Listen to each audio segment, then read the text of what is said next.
আসসালামু আলাইকুম বন্ধুরা, এখন যে শাকটি দেখতে পাচ্ছেন এটা আমরা আমাদের গ্রামের ভাষায় বলে থাকি হেলঞ্চি শাক, কেউ বলে হেঞ্চি শাক। তো বন্ধুরা, এই গাছটিতে রয়েছে ঔষধি গুণে ভরপুর। এই শাক কিন্তু সব জায়গাতেই পাওয়া যায় না।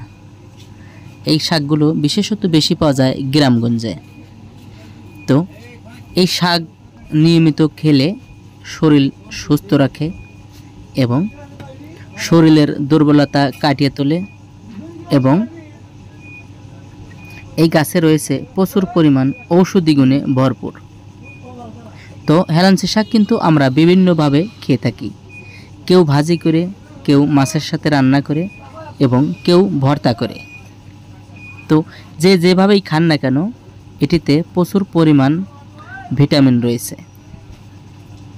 তো বন্ধুরা, এই হেলঞ্চি শাক যদি কেউ নিয়মিত 1 থেকে 2 মাস খেতে পারে, তার ত্বকের উজ্জ্বলতা বাড়িয়ে থাকে এবং যাদের শরীরে প্রচুর পরিমাণ গ্যাস রয়েছে, কিছু খেতে পারেন না, বদহজম, পেট ফেঁপে থাকে, পায়খানা ক্লিয়ার হয় না, পেটের ভিতরে ভুটুর বাটুর করে, এই ধরনের সমস্যার সম্মুখীন যারা হয়েছেন তারা বেশি বেশি হেলঞ্চি শাক খান, অতি তাড়াতাড়ি উপকার পাবেন।